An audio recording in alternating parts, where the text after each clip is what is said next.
አንዳንድ ጠባብ ትምክት ያለቀቃቸው ሰዎች የሚያወሩትም አሉባልታ አለ። አንድን ብሔር ብቻ ጠቅሰው ልክ በጀጎል በድሮበሪ አካባቢ እየተፈናቀሉ ያለውን በተለይ ኤልሳቤት ከበዳ ስምሽን እጠራሻለሁ በሸይጣን እጠራሽና በረመዳን ድራፌን ክፉ ልታናግሪኝ ትፈልጋለሽና የኔን ድምጽ ወስደሽ በሌላ እንደተፈናቀለ አማራ ብቻ እንደተፈናቀለ አድርገሽ ያወራሽው መሰረተ ቢስ ወሬና መሰረት የሌለው ወሬ ስለሆነ በአሁኑ ሰዓት በተለይ ከሐረሪ ውጭ ያሉት አማርኛ ተናጋሪና ቀበሌ ነዋሪዎች በተለይ በአሁኑ ሰዓት እድለኞች ናቸው። በዚህ በበድሮበሪ መፈናቀል ምክንያት በበድሮበሪ አካባቢ የተፈናቀሉ የቀበሌ ነዋሪዎች ወይም አንቺ የምትያቸው እኔ አልጠራቸውም፣ ኢትዮጵያውያን ወንድሞቼ ብዬ ነው የምጠራቸው። የሀገሬ ልጆች የሰፈር ልጆች ብዬ ነው የምጠራቸው።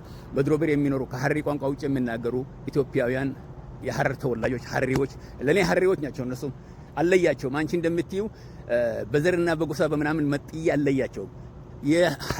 ሐረርኛ የማይናገሩና የሚናገሩ የሐረር ተወላጅ ሐረሪዎች ብዬ ነው የምጠራቸው በኔ እይታና በኔ እይታ እና እነሱም በአሁኑ ሰዓት በጣም ተደስተው መንግስት እንዳው ለግማሹ አፓርታማ ምንድነው ይሄ ቤት የተሰራ ቤት ህንጻ ምን ይባላል አፓርታማ ሁሉ አሰጣቸው ይባላል።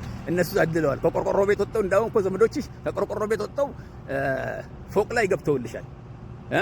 ላምገፍ ከማንደድ ላምገፍ የሚያነዱ ሁሉ ላምገፋቸውን ጥጠው አሁን ያው ነመስተለ በኤሌክትሪክኛ እንደደዱና እየበሉ ነው። ተመስገን በይ እንጂ የሐረሪ ክልል አንቺና ላንቺ መሰል አውርቶ አደሮች ጠቀማችሁ እኮ አውርቶ አደር ነሽ። አንቺም በጣም ጠቀማችሁ። ብዙ ተጠቅመዋል። ፎቅ አግኝተዋል። ብዙ ቤት ተሰጥቷቸው ቀበሌ ቤት የነበሩ ሰዎች ደስ ብሎናል። ወንድሞቻችን ናቸው፣ ሀገራችን ልጆች ናቸው። ከዛ ቆርቆሮ ቤት ወጥተው ጽዱና ምቹ ለሆነ ለሚያምር ኑሮ ቤት በመግባታቸው በጣም ተደስተናል። ሐረሪ ክልልንም እናመሰግናለን። ለነዚህ ቀበሌ ቤት ለነበሩና ቤታቸው ለፈረሰባቸው ምቹና ጥሩ ቦታ ሰርቶ ላስረከባቸው ገንብቶ ላስረከባቸው ለነዚህ ነዋሪዎች ክልሉ መንግስት እናመሰግናለን። በበኩሌ አመሰግነዋለሁ። አንቺ እንደምትዩ ግን ዘረኛና ትምክተኛና የነጋበት ጅብ ትባያለሽ። አንቺ የነጋበት ጅብ በኦሮሞኛም ፎንፎን ፊኛቱ ይባላል። አንቺና አንቺ መሰል አውርቶ አድሮች ያየሽን ሁሉን ድርጉስ ሴት የሚያምርሽ ከኛና የኛ የምትሉ አንቺና አንቺን መሰላችሁ የነጋባችሁ ጅቦች ረቢ ሲል አፋን ቀይሰኒ ሲያቀብ ብለን ዱዓ እናደርግባችኋለን። ምን ታድረብሽ ነዛ አፋን ቀይሰን ረቢ ሲናቀቡ ሐረር ህዝብ ሆይ ሐረሪዎች ሆይ በተለይ ሐረር ከተማ ነዋሪዎች ሐረሪዎች ሐረር ከተማ ነዋሪዎች አላህ የብረት ቆሎ ያድርጋችሁ።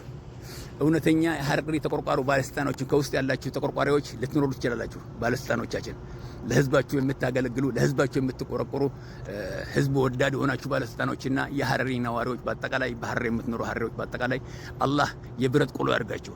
እጃሃማ ቀልቢሃማ ረቢ ሲንራሃቀቡ እውነተኛ ሀገር ወዳድ ህዝብ ወዳድ አገልጋዮች በአጠቃላይ ነዋሪዎች በአጠቃላይ በረመዳን ከራማ በረመዳን ሁርመት አላህ ይጠብቃችሁ ያቆያችሁ። ስም ብዬ ኤገሌ ብዬ አልጠራችሁም። የአንዳንዳችሁ ስራችሁን በራሳችሁ ታውቃችሁ አላህ ይጠብቃችሁ። መልካም የሰራችሁ በአጠቃላይ አላህ ይጠብቃችሁ።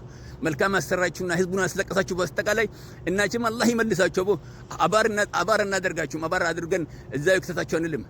ይመልሳችሁ እናንተን በህዝብ ላይ ያጨቀናችሁ ሆዳሞችም ይመልሳችሁ ብለን ነው ዱዓ የምናደርገው። ወሰላሙ አለይኩም ወራህመቱላሂ ወበረካቱሁ። በሌላ ጉዳይ እስክንገናኝ ደህና ሁኑ። አማን አላሁ ለማና